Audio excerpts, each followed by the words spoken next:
Welcome, welcome again, everyone. So this is the second talk on the first noble truth of the Four Noble Truths, as taught by the Buddha. So the first talk dealt with kind of intellectually or logically understanding the truth of suffering, that part of being human, part of this human existence involves a level of pain and difficulties in our lives, unavoidable suffering, and also this is the extra suffering that we create for ourselves in our mind and how we react to the unavoidable suffering. So we kind of, the first talk was really exploring this, getting this kind of, excuse me, this logical, cognitive, discursive idea of the truth of this, like, because you can kind of see it. It's one of these truths that you can see, that there's pain that arises in the body, aging happens, illness happens, and you can logically see that is unavoidable and is part of being human. So that's the first way to approach this this first noble truth. The second way to approach the first noble truth is to getting the felt sense of it in your direct experience. And this is often what we talk about in insight meditation dharma circles, is getting to your direct experience and getting the felt sense of these teachings. And we probably say that because we emphasize that, I should say, and not the intellectual knowing, because I think many of us are pretty good at finding books and and getting a pretty good sense of some of these teachings intellectually. But that's an important part of these teachings. Having said that, in fact, each of the Four Noble Truths has three insights, and the first insight for each one is knowing it and understanding it at an intellectual, cognitive level. The second is penetrating it, and by penetrating it is seeing it in your direct experience. And the third level is integrating it into your life, or taking that knowing and practicing that knowing and how you actually live your life. So we'll see if we can get sort of the second and third, the penetrating it through, reflecting on it in our direct experience, and the knowing of it and integrating it into our life. Ajahn Chah said there are two kinds of suffering: the suffering that leads to more suffering, and the suffering that leads to the end of suffering. There are two kinds of suffering: the suffering that leads to more suffering, and the suffering that leads to the end of suffering. So the Four Noble Truths are really pointing us into the direction of relating to the pain and difficulties, the dukkha in our lives, in such a way that it transforms us in such a way that it is the end of suffering, or the cessation of suffering. So if you deny or run away from the pain and difficulties in your life, or you will spin more suffering. If you open and allow it and meet it, then you can be transformed by it. So that's really what these truths are basically pointing to. So you're recognizing the suchness, as the Buddha said, of the moment. By suchness, it's this is how it is in this moment. And you embrace the unavoidable reality of being a human being. as I've often said, the 10,000 joys and 10,000 sorrows. You embrace the whole lot of it. There's a story of Kisa Gautami. Some of you may have heard this story. Kisa was a young woman from a wealthy family who was happily married to an important merchant. When her only son was 1 year old, he fell ill and died suddenly. Kisa was struck with grief. She could not bear the death of her only child. Weeping and groaning, she took her dead baby in her arms and went from house to house, begging all the people in the town for news of a way to bring her son back to life. Of course, nobody could help her, but Kisa would not give up. Finally, she came across a Buddhist who advised her to go and see the Buddha himself. When she carried the dead child to the Buddha and told her story, he listened with patience and compassion, then said to her, Kisa, there is only one way to solve your problem. Go and find me 4 or 5 mustard seeds from any family in which there has never been a death. Kisa was filled with hope and set off straight away to find such a household. But very soon she discovered that every family she visited had experienced the death of one person or another.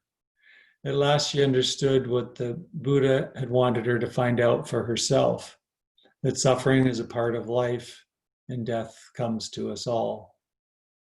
Once Kisa accepted the fact that death is inevitable, she could relate wisely to her grieving. She took the child's body away and later returned to the Buddha to become one of his followers. But stories, directly pointing at this knowing of the truth of human existence. In this case, knowing that death comes to us all, and the grieving around death is experienced by everybody, every household, every community. So there's the logical recognition of dukkha. So it's a very simple teaching, but in many ways a very deep teaching, I find. So the Buddha called suffering a tangle. I don't know if you've come across that term, tangle. Tangle. It's a complex of physical and emotional stimuli registering in the brain. So you can almost picture this tangle. Sometimes refer to it as a knot that needs to be undone. And to penetrate suffering, we kind of untangle this tangle. And that's like really the process that we go through in this practice, is we slowly untangle the tangle that the Buddha was referring, or we slowly untie this knot. Because if we keep looking with the same diluted lens, we'll never see differently. We'll just, if we don't have a shift in perception, we'll just keep perceiving things the same way. And this is really what the Buddha is pointing to when he talks about right view, shifting our perception to know suffering's true nature. And to do so, we can live directly with it as a lived physical experience. We can get to know it at a very real level. As those that were here last week know, I was just heading out for a canoe camping trip. And in fact, I just got back this morning, so I'm a little tired. Just got finished kind of unpacking the barrel and the big pack and so on. And the canoe camping trip is a great way to explore dukkha and how one relates to dukkha, because the saying that we've heard here before, anything can happen anytime, it holds very true on a canoe camping trip when you're in your 60s. And you don't quite have the strength and stamina, and even though your mind may think so, the body sort of doesn't go along perhaps at all times. So we had some experiences, and since I was, this as I always do, I try to um, live the teaching that we're experiencing here together. So, there were several opportunities, and I'll give you one that's an example of what we usually think of as dukkha, which is a difficulty or a pain, right? But also one that was experienced as a joy, because joy also causes suffering, depending on how we relate to it. So the difficulty one was, and this is a good one. This is a story I'll probably tell for the rest of my life, because it was a slow leak dukkha, you could say. So the first night, I blow up we sleep on an air mattress now that's, like this thick, no more Thermarest stuff. It's a full-on 8-inch, double bed that goes inside the tent. So I blow it up with this little machine, 4D battery machine, and it blows it all up nicely and it looks good. We go to bed in the evening and we both notice that it's slowly sinking. It's very slow kind of sink. And so we both kind of go, is this bed sinking? Oh, yeah, I think there's a hole in this bed. Sure enough, a little more. So after about, I'd say an hour and a half, our butts are now touching the ground. So we've sunk, the heaviest parts are sinking to the ground. So we knew that, we were going to eventually be sleeping on the ground. There was no more 8-inch air mattress between us and the ground. And you could just see the mind, right? Can you imagine? The mind just starts to go with the stories, right? So there could be blame, could be fixing, the desire to fix, to all these different stories that the mind can spin that can create even more suffering out of this event. I kind of in my meditation later kind of figured there's probably three ways came to me that you could react or respond to this. One way is you could get up and start running around in the dark, trying to fix this. You bring the mattress out, and of course, you just get a flashlight and just go kind of berserk on it and try to find the leak in the dark and get even more upset and probably not sleep all night. Another way to relate to it could be to sense that the mind is spinning stories that is creating more suffering and wanting to get rid of those stories.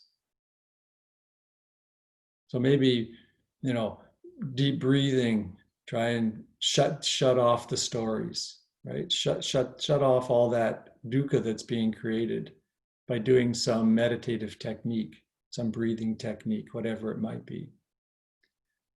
That's the second way. The third way could be just to watch the stories arise and fade away with the realization, recognition that this is the egoic mind doing its thing.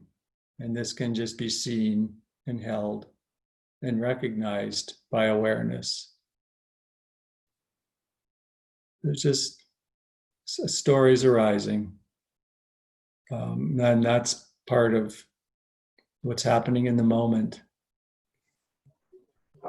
So you can see they're quite different ways. One is, let's say the first one is kind of a strong reaction. All right. And maybe some yelling at your partner about whose fault this might be and so on and so forth. The other one is, it seems like a meditation practice, right? You recognize that these stories are causing suffering. but there's an aversion to the fact that this is happening. You may even have the thought, I've been meditating for so many years, decades, whatever it might be. Why are these stories still, I've got to get rid of, so they're rid of these stories. So there's an element of aversion to the fact that this is happening. Can you see that? And that happens to so many of us, that we don't think these stories, the mind should be doing what it's doing, causing this suffering. The third way is the mind's still doing the same thing, but there's just an acceptance that this is what the mind's doing. In other words, the thoughts aren't believed, and that there's no thought that we need to get rid of those thoughts, or at least if there is a thought that we need to get rid of those thoughts, it's not believed. Are you following me? You're not trying to get rid of anything. There's an acceptance of what's arising in the moment. And that's the ego mind may still spin these stories. If they're not believed, they don't create any ripples. They're just arising, arising, arising. I hope that's instructive, and I won't say which way either Vida or I responded to that. We did talk about it at quite at some length in terms of different ways that what arose, and then how it was related to. I can tell you, neither one of us jumped out of the tent and started running around screaming. But so yeah. So those are. And that might not be an uncommon way for, in fact, that thought arose in my mind that I should solve this right now, at whatever time it was. That thought did arise, but it wasn't a believed or thought in that moment. So that's dealing with the difficulty, and so that's really the crux of the practice.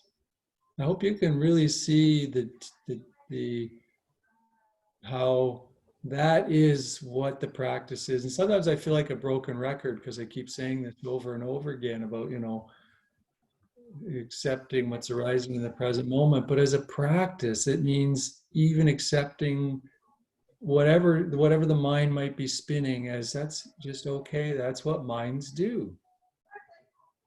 We don't have to stop that. We just don't have to believe it. Just don't have to believe it. A thought is nothing in terms of, until it's believed.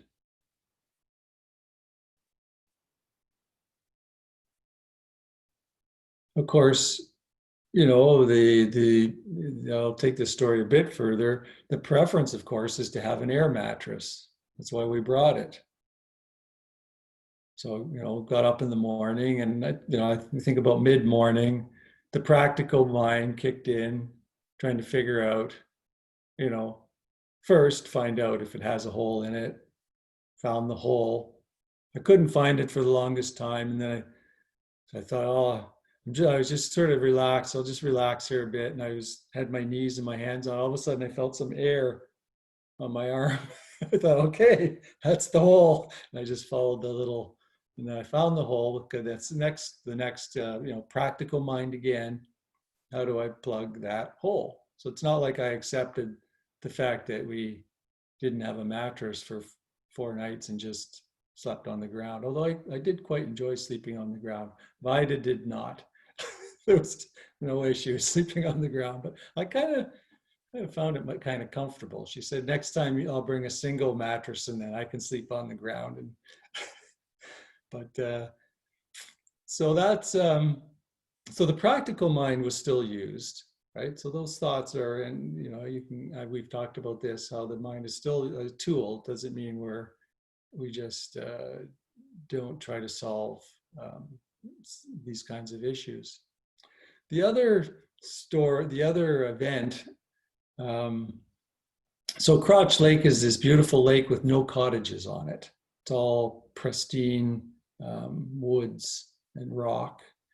And we were going along, and it was just breathtakingly beautiful. And those moments where the mind and the heart just take in a beautiful scene, the peacefulness. There wasn't a sound of anything, no wind, just peace. The mind took that in, the heart, and what happened then? The mind started going, you need to make sure you do more of this, and starts planning. You need to make sure you get this equipment and this equipment so that Vida will want to do this in the future. And you need to, it started going into and then I felt all this tension. I thought, wow, that just happened like that. It was seconds. It actually happened faster than my explaining of it.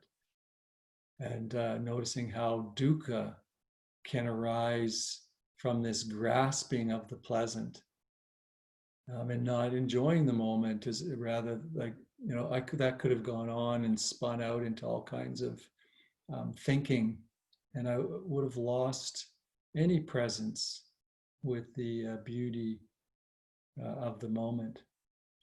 So there's two ways, the dukkha can arise from the pleasant, how we relate to the pleasant and how we relate to the unpleasant. And how it really, the practice is continuously noticing how we are responding or reacting to each of those moments, to every moment. So it's that moment by moment is awareness is so important. A quote from Lama Suradas. I've quoted him before. He's a Dogen teacher, direct path teacher. Often when I talk about the direct path, I may be referring to some of the teachings that I've resonated with Lama Suradas. He said, how much we suffer depends on us, our internal development and our spiritual understanding. Our pain and suffering point out to us where we are most attached to ourselves. I'll say that again.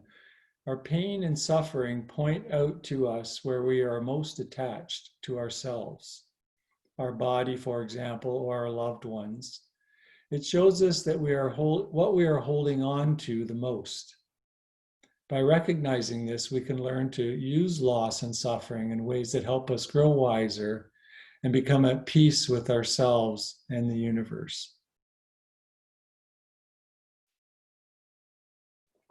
I've got a little comic here. I don't know who it is. I can't see the little writing. Looks like it's a little yellow dog and a person, if you might know that comic. I don't really read comics a lot, but the guy is saying to his dog, life is like a bowl of cherries. And the dog says, how so? I hate cherries. Well, I found that funny anyway.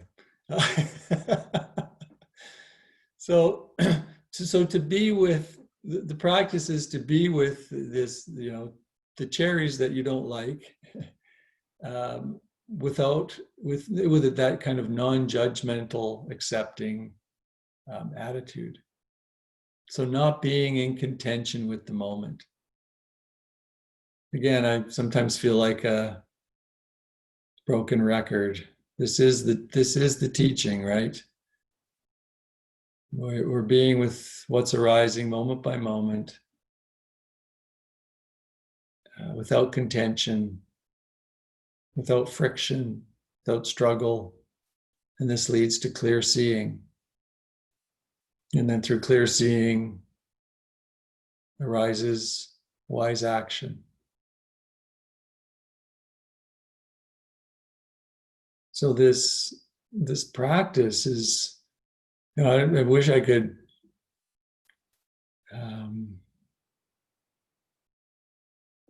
say things in a way that would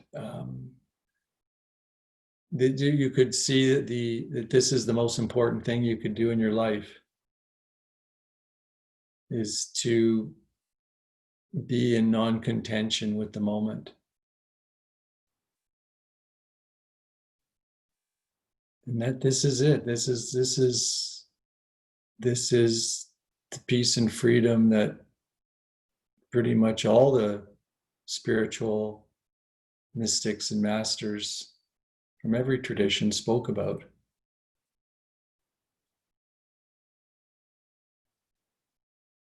Often we react by turning away from difficulties, turning it into anger, frustration, or distracting ourselves from it, or shutting down, denying, going into fix-it mode. Denying is a big one. Denial is a huge way that we relate to the suffering in our lives. For example, people that don't want to go to a doctor to get a diagnosis. A huge element of denial in that.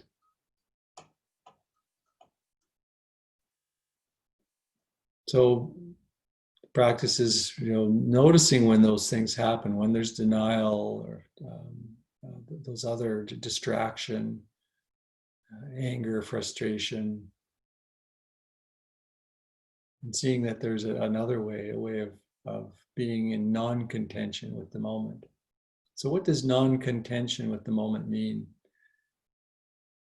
Some people think that maybe just a mental recognition of what's happening in each moment is enough. But it's more than that.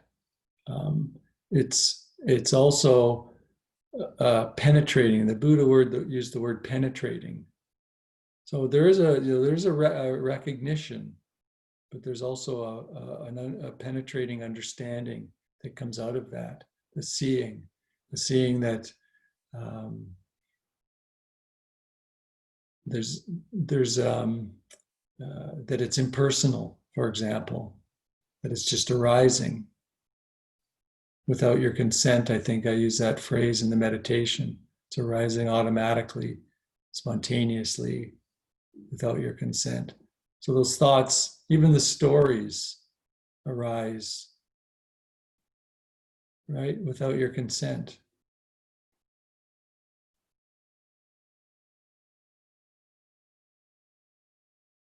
So there is that recognition, but they're seeing the impersonal nature of it. Also seeing the transitory nature of it, that's impermanent. The stories are just thoughts. They arise, they fade.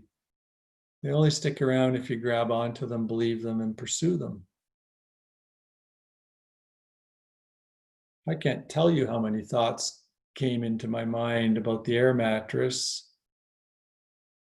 They're just like bubbles. This thought. I wonder if it's the dog. The first time we've had the dog sleeping. And I really do think it was the dog. I'll blame the dog, right? Because it's and he's got sharp claws. And it was down at his end of the bed. But so, the thoughts of, I wonder if this, they're just like boom, boom, pop, bubble, bubble, bubble, all just spontaneously arising. But there's no need to pursue, to believe, to grab onto any of those thoughts. So not getting lost in the content of our minds. So when we practice this, our meditation, where we're just being with whatever arises, that's just practice for then bringing that into our lives, where we can be with whatever arises. Because if we're sitting there in meditation and something comes up, and we think, "Oh, that shouldn't be there." There's contention with the moment. I shouldn't have an active mind. I should be calm when I meditate. I shouldn't be fidgety. I shouldn't be, I don't know, what else happens when we meditate? Pretty much anything, right? I shouldn't have this pain in the knee. So what I'm saying is the practice is just being okay with all that.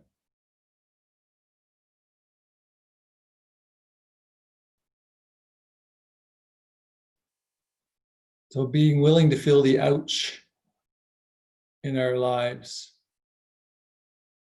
the felt sense of it. So you can feel into what these things are like when they arise in your meditation. Of course, we have the instruction too that, if you get distracted and lost in a train of thought, you can come back to the breath and ground yourself, come home, back to home base. And that's just bringing you back to your being, because it's from that sense of being that you can observe and be with that whole show, right? If you're lost in thought, you're really not conscious of anything. You're just being led around like a puppy dog by these trains of thoughts. So that's the idea of that, is you're coming back to your being, that silent space of awareness where that context within which all that content is just happening. And I think what you start to notice is that context, that still awareness, it never changes. It doesn't matter what's arising in it. It's the same, still awareness. It can be intense grief, there can be pain, there can be trauma, there can be, I'm giving extreme examples because absolutely anything can arise within that still awareness, and it's unchanged. Like we use the sky as an analogy. The sky is unaffected by whatever passes through it, whether it be blue sky or rain clouds, thunderstorms, severe lightning. We've had a bit of that lately, the severe lightning part in Ottawa. The sky is unaffected by it. It's just the sky remains the sky. We can so it's more than just a mental recognition. We're going into the felt sense of it, the specific qualities of it, the impersonal nature of it. So there is this investigation that happens. The acronym RAIN that many of you may have heard, that's been around for many years. Michelle McDonald coined it, I don't know, 30 or 40 years ago. And Tara Brach has really popularized it in the last 10 or so years. RAIN. So RAIN, the acronym is R for recognize. So first you have to be conscious and recognize what's arising. The second is accept. So that's the non-contentious part. So that's the mental recognition of what's happening in the moment. The third is investigate. This is where you start to see and clearly understand its nature, its spontaneously arising, its impersonal nature, its selfless nature, its temporary, transitory nature. You can really start to see those truths about it. And the end is,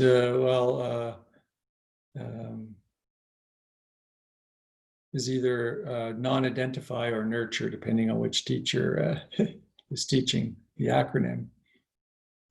Michelle McDonald called it non-identify, and Tara Brach refers to it as nurture. Both are beautiful teachings. There should be two ends, perhaps, in the word RAIN. Because non-identify is a feature of the investigation, right? But the nurture brings in that self-compassion component. And that self-compassion component is crucial as well, because sometimes we open to an experience and it's overwhelming. So there's the teaching is also, there's the skillfulness of how to relate to what's arising. We can back off in that moment, it's not distracting ourselves to bury it, but kind of backing off to come back to it another day. And I've spoken about this aspect of bringing self-compassion So you don't have to, the instruction isn't to, just kind of dive into everything that arises with hell bent on not maybe the wrong word, but bent on seeing this and understanding it. So at times it's skillful to save it for another day, if it's particularly if it's overwhelming.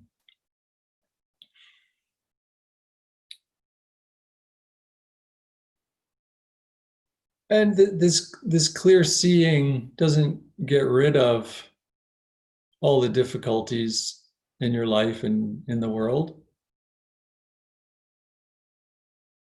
It just it's awakening to the true nature of our life and freeing in the sense that we're not yanked around unconsciously by what's arising. I mean, look at the life of the Buddha.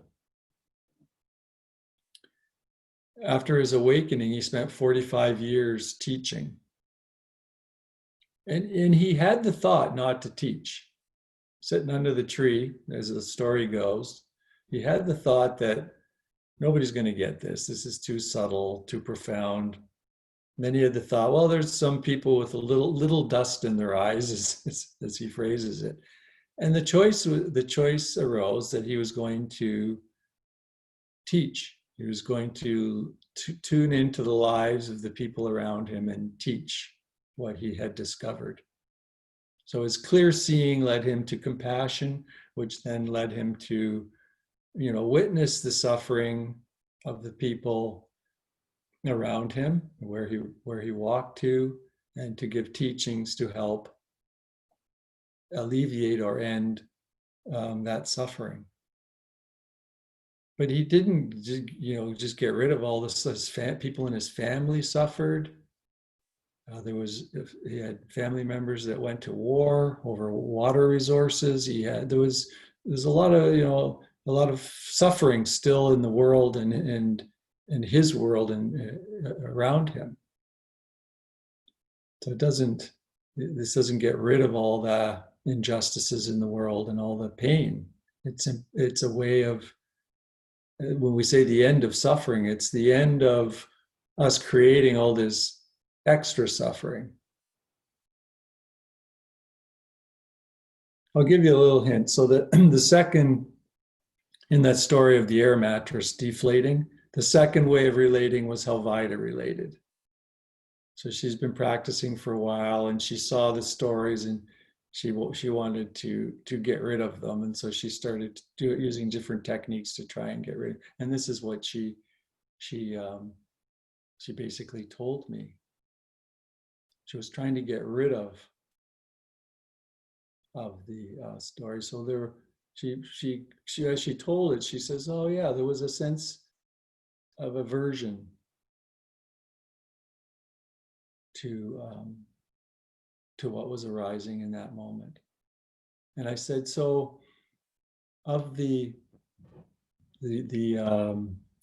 suffering that you experienced, because she experienced a fair bit over the course of the evening, how much it was due to sleeping on the ground, and how much of it was due to what was created and fabricated in the mind, in your mind?" And she thought about it, and she said, probably about 90-10. 10% from sleeping on the ground and 90% of all the stories that were spun about it. And that's amazing. So that's really what the Buddha's pointing. He's pointing to that 90%. The 10% is going to happen anyway. It's that 90%.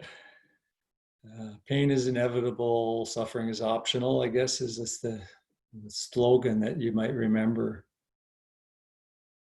And that slogan might be helpful to just repeat when the mind starts spinning. 10%. 10%, that's the human part, being human. Actually, the 90% is being human too, because that's what our minds do, but we can see through that. We can see it for what it is. But that's part of being human too. I said to her, well, the whole thing is part of human existence.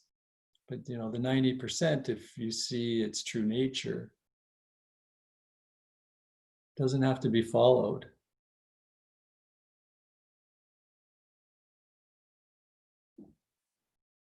That 90% is the optional. It's the self-created, created by these human minds, created by these human minds. But that too is a manifestation. Even that. So maybe she sees that, and the next time there's a shift. So by seeing suffering, by seeing how we create suffering, there can be a shift. So the next time I go, oh, I've been down this road. I know. I see you, Mara, as the Buddha said, as he was tempted with all kinds of thoughts under the Bodhi tree. Even the Buddha awakening, he had all that stuff come up, right? It's not like he just sat there, went into bliss and tranquility, and then became awakened. He had all this avalanche of thoughts that came up, and but they were recognized and seen for what they were, the true nature.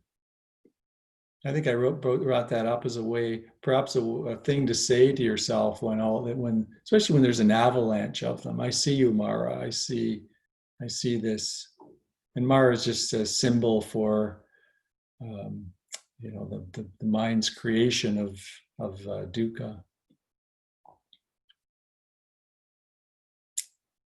So I'll open it up there for any questions. I didn't get to the third bit, the knowing that you know part, but we'll see what we can weave in for next week.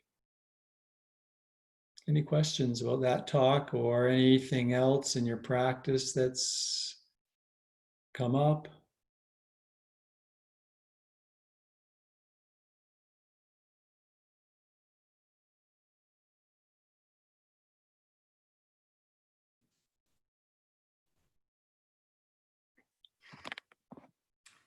So this week I had an opportunity to practice some of this. I had a kind of something happen that caused me some quite considerable physical discomfort for a couple of days, and so when I did I did the body scan in this case. One day there was a release, and I felt better physically, and it gave me mental kind of mental relief. And the next day when I tried it, I was struggling, and I couldn't get as comfortable, and wasn't able to, and even though then the thought came out that you're not supposed to have an expectation, it's just, I'm just trying to, see what's happening and practice being with it, and this is an opportunity for that, to live in the moment. When you're suffering, it is hard not to cling to release, and so how does one ever get there? This is the question.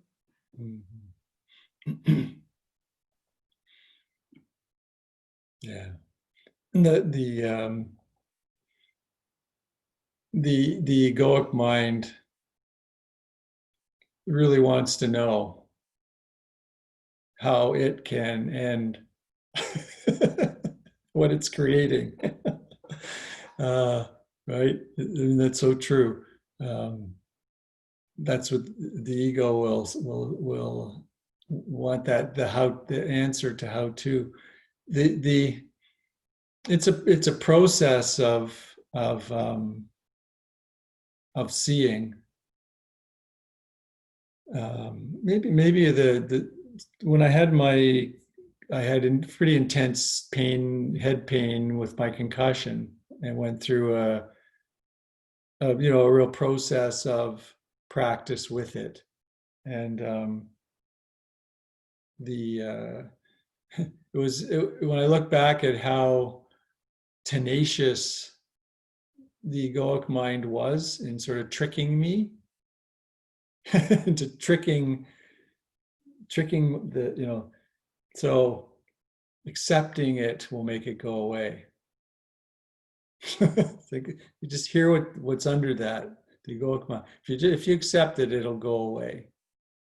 Well, in that phrase is the very aversion, you're wanting it to go away. So there isn't acceptance. So I'm going to really accept it without wanting it to go away. And then it'll go away. So there's all these layers of, and you can see how this is just a sinkhole of mind games, really, right? Think of all the different ways you can convince the egoic mind can spin this so that it'll make it go away, but it's all very spiritual and it's all very insight meditation like, but it's ultimately you want this to go away. And that's our survival. We want to feel good. We want to be happy. I mean, that's pretty much what motivates everything we do is seeking happiness. So, yeah, you see those stories being spun over in every which way and every which way. And what happened to me and what I hear so many other people also speak about is a surrender. In other words, an exhaustion of trying to do anything, right? In a sense, it comes as a kind of a grace almost, a spontaneous arising. It's not something you kind of create. It's just as you just keep seeing. I mean, the practice is to see, you just keep seeing that the suffering still being created no matter how you spin the story. It exhausts itself. And then there's just like, okay, there's nothing I can do. There's nothing but to just be. And that's the moment of surrender. I don't know what to do. The ego and it's exhausted. Everything's exhausted to the point of just surrender. And in that moment of surrender, and things just are. What happened with me is then the egoic mind jumped in and said, "Now you've got it. You just surrender and it'll go away." So even that got grabbed by the egoic mind as a way to fix it. So then the process kind of churns a little more. It's not like I was back at square one and I had to go through, the months of, but it was like back into that kind of storytelling mode and then surrender. And, so it was a few times of surrendering to it. So if that's helpful at all, but it comes from a process of just seeing over and over and over. And it happens, it's kind of like a fruit ripening on a tree. The fruit's not going to fall off the tree until it's ripe. And it's it's really kind of that process of the fruit ripening, and you're just seeing and seeing. The fruit ripens, you're seeing, and at some point it just falls off, and there's surrender. And the mind may or may not jump in at that point. It's that can be different for everybody. Some people are so exhausted that the mind doesn't even come, but there's just like a peacefulness with what is there, an acceptance with that this is what's happening. In my case, the mind came in and blah, blah, blah, blah, blah, blah. I had a couple more weeks of, yak, yak, yak, yak, and storytelling and so on. And, but that, and then, you can look back at these kinds of deep sufferings and they're really, huge graces it's how we relate to our biggest difficulties, really, that brings about the deepest transformation.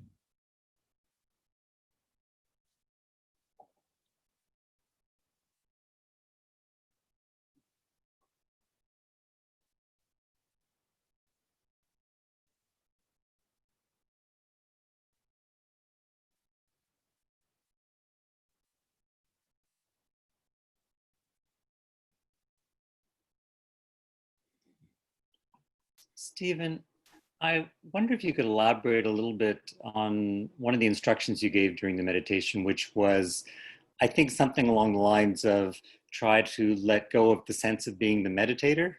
And I've been trying to figure out what that means practically. I do get some sort of sense of that at times if I'm focused more on awareness, and I can sort of sometimes move to a place where I sort of almost see myself, I'm observing myself meditating. So that can kind of happen.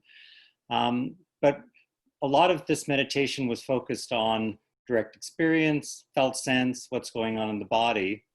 And when I'm doing that, I suppose I can sometimes sort of see, okay, this is just a temporary kind of thing that exists and it's not really my true nature. But all of that sort of body-based stuff and felt sense seems to take me, in any event, back to a feeling of being the meditator. So I'm not sure practically what the instruction meant or how to work with that. So if you could elaborate, that would be appreciated.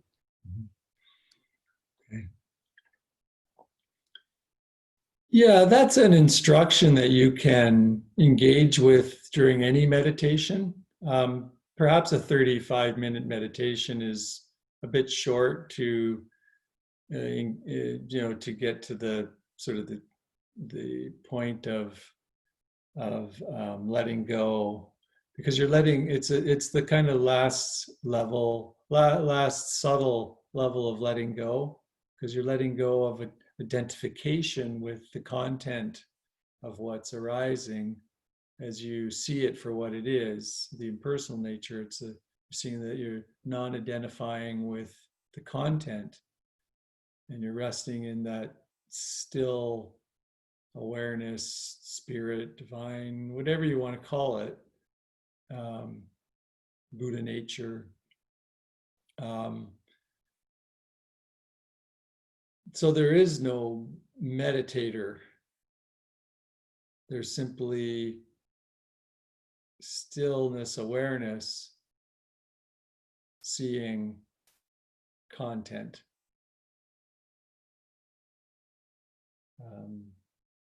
And that is, yeah, I think I said to see if you can let go. Ask yourself silently, can I let go just a little more? Can I let go of even of being the meditator? So you're not meditating. Meditating is just happening. You sit down and meditation unfolds. So if you think you're meditating, you're still grasping, hanging on to that identification as someone who's doing something here. But if you let go of that subtle letting go of that sense, and there's just stillness, awareness, seeing the content that's arising, that's just meditation unfolding. There's no identification with anything that's unfolding. Why would there be? It's only spontaneously arising without your consent. What are you doing?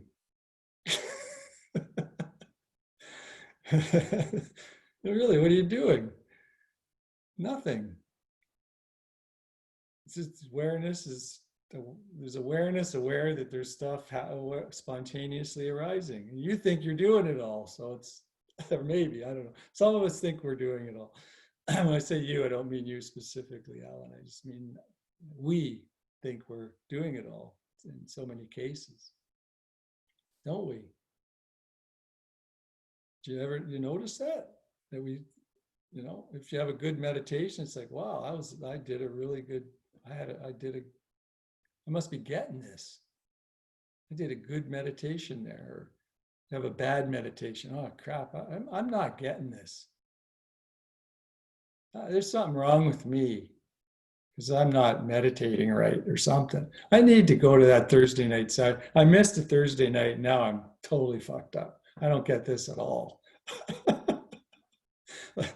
so it's all about, we're totally identified. So that's what I'm pointing to, is it's letting go of that, of the sense that you've any letting go of your agendas. Sometimes I start with that, letting go of any sense of an agenda of what might happen during the meditation. You just, like the Zen Buddhists talk about just sitting.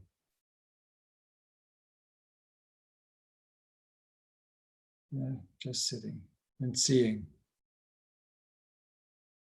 But then you say, well, am I seeing? Well, no, seeing is just happening.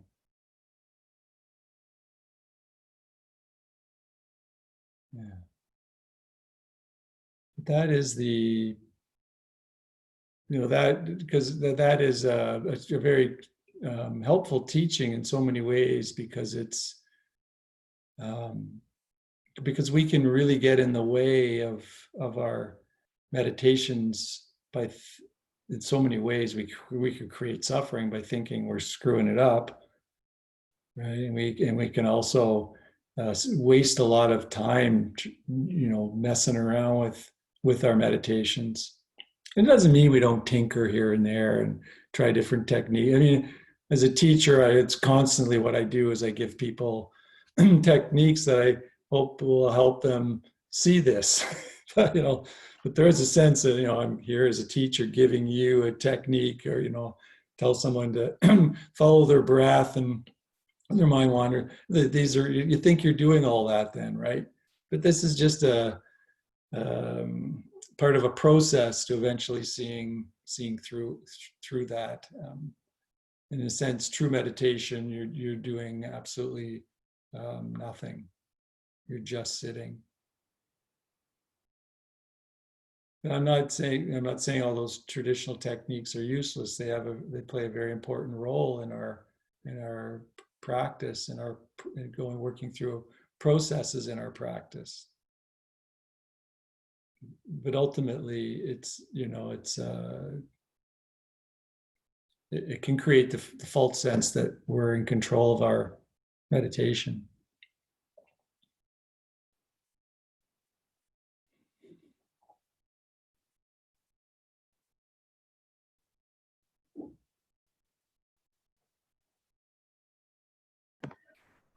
So my thing is not, I don't know if it's a question, I don't know what it is. It's a thinking through something. And it pertains to what you said earlier. Very early in your talk, you said something about the thought, or at least that's how my mind received it. And that's what acceptance, it's to do with this idea of aversion and acceptance. So I'll just in my thing. So I'm triggered by something, and I am so pleased with myself because I've discovered to what extent a certain situation triggers me. And I've been working, look, I accept it. And I thought, good, and yes, there was that element of, now it's going to be less powerful because I'm working on all this acceptance. So, okay, so that's a suffering. Okay, so this thing triggers me and I suffer and I'm trying to accept it. Okay, so then my next thought, which I think is a new suffering, is I despise myself for having that. Even though I'm accepting it, I wish I didn't have it. I'm bad for having it. Blah blah blah. All the spin-offs. Like, is that a new suffering, or is that indicating that actually haven't actually accepted the situation. Is that clear? Does it feel like suffering? Oh yeah, so the first thing, the accepting, oh yeah, look at me being bothered by that. No, but the last thought about you're not Then yeah, the second thing is, oh, I'm bad to be still having having, does yeah, that yeah. feel like Oh yeah. In fact, to be honest, it feels like more suffering than the first thing. So that's like a new and independent thing is how I'm going to take it. And that's what I need to accept, is that I don't like it. Okay, I thanks. If you care to comment, I'd be delighted. yeah, we if it feels like suffering, it probably is. And and and if we're so yeah, we can beat ourselves up for believing the thought about the event, right? So the event happens, the thought arises, the thought is just nothing, right? The thought's just a it's nothing until we give it some power. We believe it, that creates more suffering. So there's a bunch of things that have happened in that. Then another thought comes up saying, oh crap, I've been practicing all this time and I'm still believing my damn thoughts about these events. Like, what the hell's the matter with me? There's another, papancha or proliferation that's happening there. And then if that thought is believed, again, that thought is just a thought still. That thought is just as ephemeral as your original thought. It's still just a thought. But if it's believed, a whole bunch of more suffering happens. And this can spin out for quite some time. So notice when there's a believed thought. So a thought can arise. A thought has absolutely no power, no juice. It's about as real as a raindrop, about as powerful as a raindrop, in terms of shifting you or shifting your mood, right? The thought is just that, just a thought. Notice when it's a believed thought, what happens. That's when the suffering kicks in. So nothing, thoughts are just, so that's just take that as a practice. Oh, there's a thought. There's a thought. I see you. Just seeing the thought. And then if suddenly you go, if it starts to cause a bit of a contraction, it's becoming a believed thought. You'll feel it in the body first, actually. If you're really conscious of the thought, you'll start to feel a contraction, but you'll see the thought, you'll feel a contraction in the body. Sometimes the heart, the neck, you feel this contraction. It'll become a believed thought.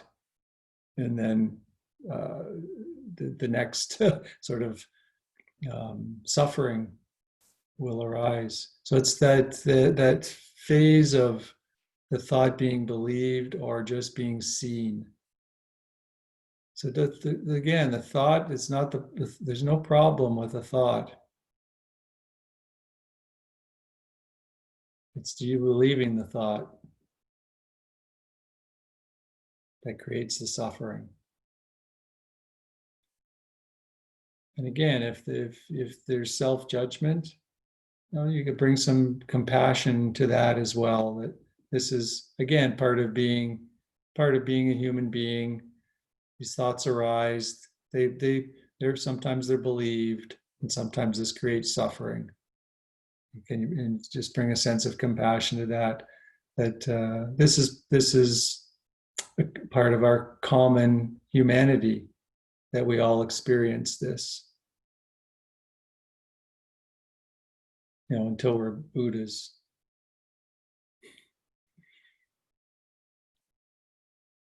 So it's part of a sharing. So many of us think that we're the only ones that do this, or that we do it so often. We must do this way more than everybody else.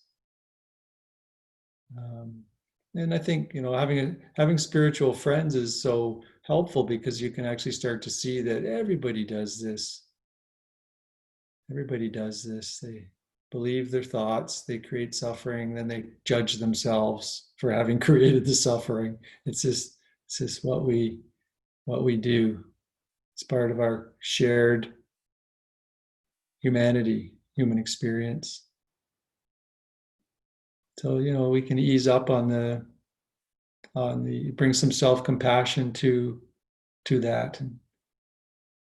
And you know what? I had to bring a sense of humor to it. I remember years in my practice, I was you know, I had to actually start to see it over and over and actually start to laugh a little. Like, really? Really? Again?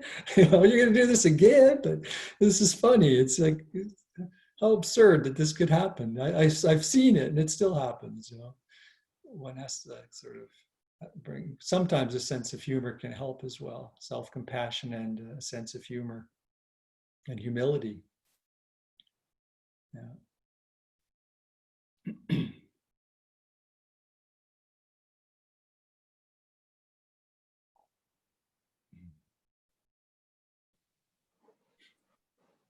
I just wanted to share that to you, it might seem like you're always saying the same things, but to me, even though I know I've heard some of these things, it's always incredibly fresh and exciting. And I have a couple of books that I turn to, and they're not long, and I've read them over and over the years, and yet something will happen and I'll crack open one of these books and I'll read something and it's like I've never heard it before. It's so fresh, and you can just, I don't know how to describe it. It makes me laugh because I think, how could I not get this stuff? I've read it so many times, but then it comes up again and it's like, wow, this is amazing. So it never gets repetitive for me. Thanks. I remember going to one of my early teachers, Gregory Kramer, and he would say something, and I'd sort of, it would just penetrate, right? It was just it was the right thing said at the right time for the right situation, and that's when the teachings penetrate. And I would penetrate, and I'd say, Gregory, why didn't you tell me this before? And he would laugh. He'd say, I've said this to you at least 100 times, right? So we do repeat ourselves, but the different teachings penetrate depending on where we're at different times, right? So that's the sort of part of this. And that's why I say when you listen to a talk, is just kind of let the words wash over you as opposed to needing to sort of figure it out, and what needs to be received will be received, right? Other people will receive different things. There's a lot of things are said, stuff just kind of, you know, flows out of this mouth, and so it resonates at different levels with different people at different times. So, but it does feel like, you know, sometimes I feel like I'm repeating myself. Yeah. Part of this being a teacher in insight meditation, from what I'm told. I ditto DJ. Thank you for saying that.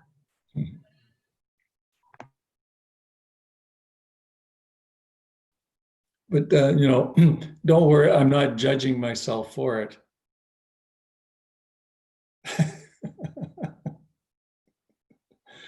Yes, please walk the talk.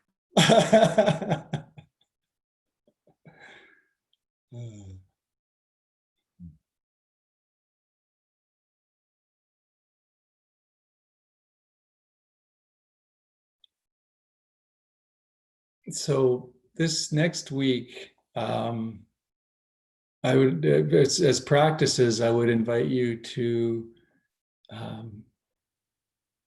well, part of this, of course, is being continuously conscious, right? Because so noticing when you're not conscious of what's happening moment by moment is kind of the baseline for any of this. Because if we're on autopilot, so to speak, then we can't see because we're just being pulled or jerked around.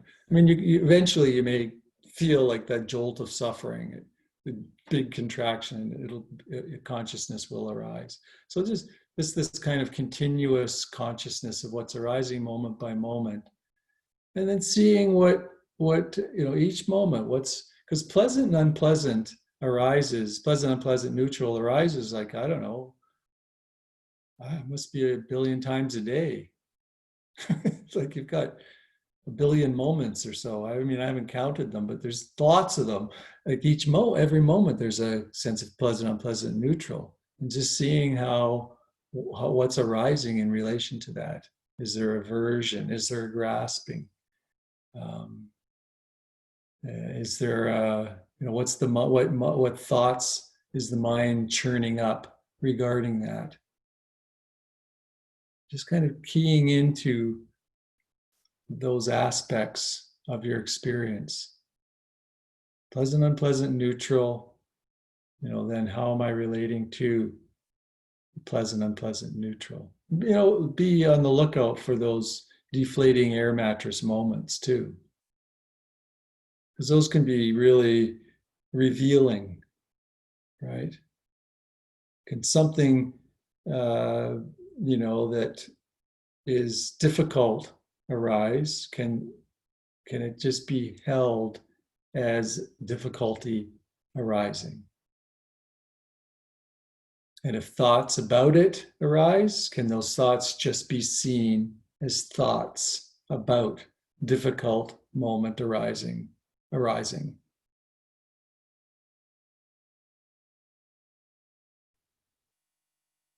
So in a sense, you're letting go, like I was talking about letting go of the meditator, you're letting go of the doer and all this, and you're just seeing it all from the sense of still awareness, from a place of being,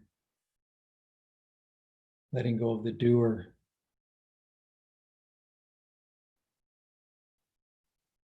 So that's the practice for the week.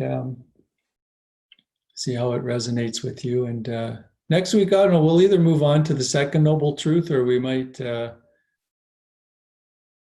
look, we should look at knowing that because that's the one that we leave out the most in our practice.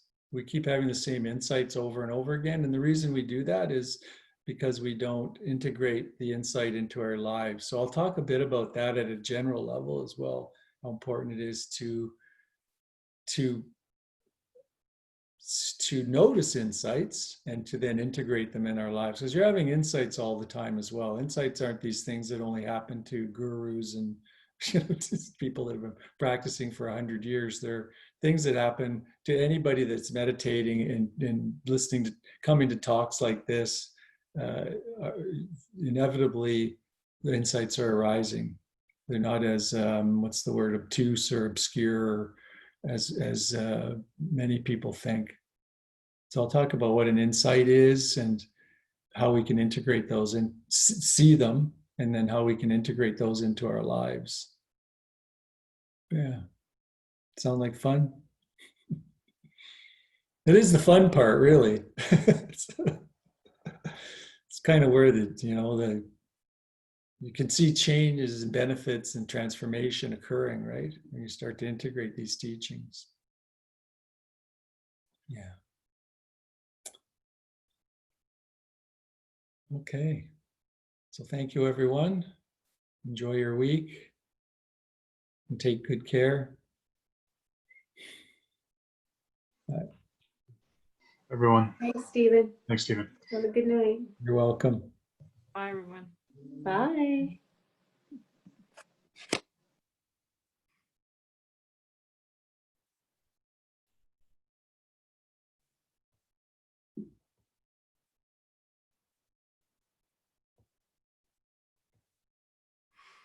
So Stephen, I forgot to email you to see if you were available tonight. I apologize for that.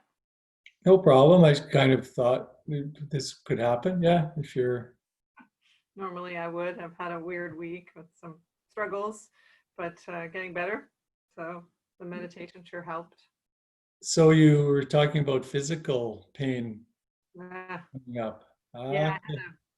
yeah. So I had a very severe attack of acid reflux on Sunday night, and I've been sort of uncomfortable ever since. It did something to the esophagus and the lower part. So it's been uncomfortable eating, and I've not been feeling well. And the first couple of days, it took me a couple of days just to even feel better.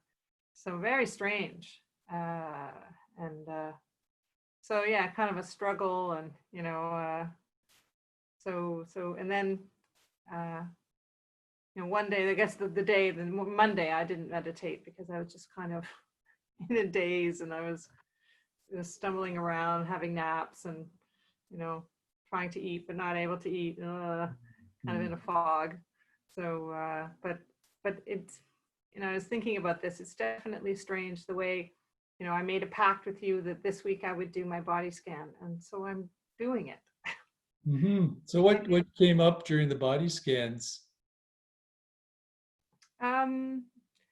Well, I mean, with any meditation experience, I find it's a time to be calm and peaceful.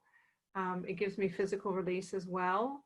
Although the one day I talked about tonight, I wanted that, of course, because I was uncomfortable, but it kept interfering with the ability to relax and release mentally, because the physical release and relax wasn't happening. So, yeah, and I was distracted by this. I just want to feel comfortable, and I want my meditation to do that. And yet, then I was also aware to just accept what's arising, what's happening, and say, what's happening is what's happening. I just need to be with it. And, regardless, I'm having my time just to be peaceful and quiet. And it did. So then the egoic mind said, yeah, and if you do this enough, like there'll be brain changes, and it'll be, you'll have a better life. So, there's that going on too. But yeah, so There's a lot of thoughts arising about how you're relating to the physical pain, yeah, it's distracting. distracting. So the thoughts were distracting you from just being present with your Pain body. was distracting me, and then more than the thoughts. It wasn't acute pain or anything. It was nagging, and I was tired of it. And it's like, oh, when is this going to let go and go away? And one day it was better, the next day it was worse, kind of thing. I'm like, Mm. so Did my story about my concussion and how I related to that help at all, and how you yeah, might relate to the physical pain that's arising? yes, yeah, there, because yes, I mean, I guess it could apply to many things in life that we fight back and we resist, and we have aversion until we're just worn out, or Okay. we get to trying the thing that actually helps, which is just being with what is and letting go, the surrender you talked about. So, and I have had moments of that. It does help to have this philosophy of mindfulness, these thoughts of this awareness that, I just need to, can't change it. I'm doing what I can do. The rest is just getting on with it, kind of just being in the world, and doing what I can, and being So what I can. did you have moments when you were accepting that physical pain was arising? Yes, yes, And because how did that feel? well, true acceptance is being okay with it, right? Just saying, it's like, I don't know, if my tree fell down in the front yard, and at first I thought, well, beautiful tree, I'm sad about the tree, and after a while it's like, well, the tree fell down, so what? So the tree fell down, so I don't have a tree. But did you have that true acceptance of the physical pain during the body scan? Then no, No. no, So but you I were struggling with wanting to get rid of it. Yeah. yeah, but I was also aware of that. I was also Yeah. aware Okay. Yeah. So and you're thinking, aware of the struggle around wanting to get rid of it. yeah, here I'm not able to relax as much. I want to relax, but that's not the point of this. The point Yeah. of it is just being, just taking time to be. and as I can in this moment. And those were thoughts that occurred to me from my teaching. Right. And those thoughts arose without my bidding them, but they did help. Yeah, but they're just thoughts too, even though they're sort of dharmic thoughts, right? They're just, They're reminders, yeah, but they're just thoughts. I mean, really, the practice was to be with a different part of the body, following, I guess, did you follow John Kabat-Zinn's, okay, following John's, be with the big toe of the left foot, and then so on and so, and then, of course, the pain that was in your abdomen, it sounds like, arose. Yeah. Yeah. And then, so that arises and you notice that, and maybe it even pulls your attention away for a while, but you bring it back to the body part where the body scan. It sounds so simple, right? Because and then a thought arises about, oh, maybe I should accept this. It's still just a thought.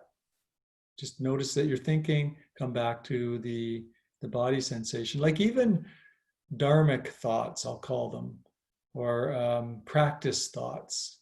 Like, I remember Steve saying, or I read in this book this, and this is how I should practice. I should try that. Those are all just seen as just thoughts, not to be believed any more than other thoughts, and just staying with the body. That's all I can say. Just stay with the part of the body that John is pointing to, and any thoughts, no matter what they are, practice thoughts, spiritual thoughts, whatever they are, even thoughts you might think are helpful thoughts, let them go and go back to that part of the body. Because the practice is what this is all about. The thoughts are, just thoughts. I mean, you can think about them after you do your body scan if you want. During the body scan, it's just the body scan.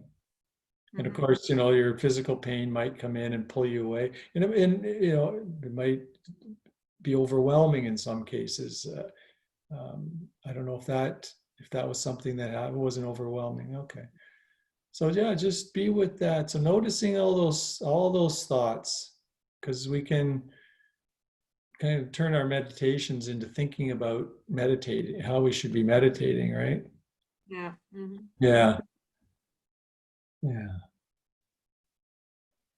So should I spend another week doing it and go back and? Well, if we follow the MBSR, there would be another week of doing the body scan.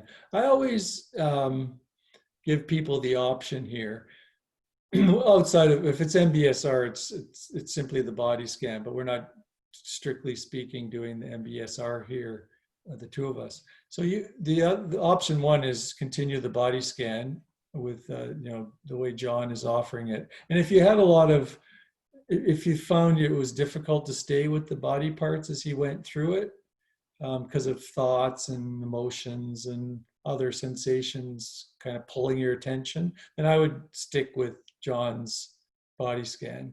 But if you found that you were able to, for the most part, I mean, we always get distracted. That happens. But for the most part, you were with the body parts as John went through them. Then you could move to a sort of whole body awareness practice where you're sitting or lying down and simply, aware of whatever body sensations arise, wherever they may be. So it's not a progression. It's more, it's just you being aware of the body. But that of course opens up the possibility of, distraction pulling you away a lot quicker and more easily. So I find, although I have been enjoying, like we've been doing in your sessions, more unguided meditations, just sitting quietly. And that was something that took some getting used to, because I was not used to it. And I was really attached to the guided aspect.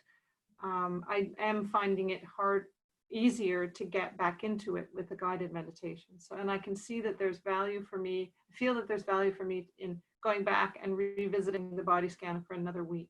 okay, perfect. Yeah. And trying that. And I like to listen to Dharma talks as well. I've been having trouble downloading the ones from your site. I'm not sure why. I find Dharma Seed very easy. Are there some Dharma talks? Sometimes when I go for a walk, I like to download a talk and listen to it. Is there anything that comes to mind that you would recommend?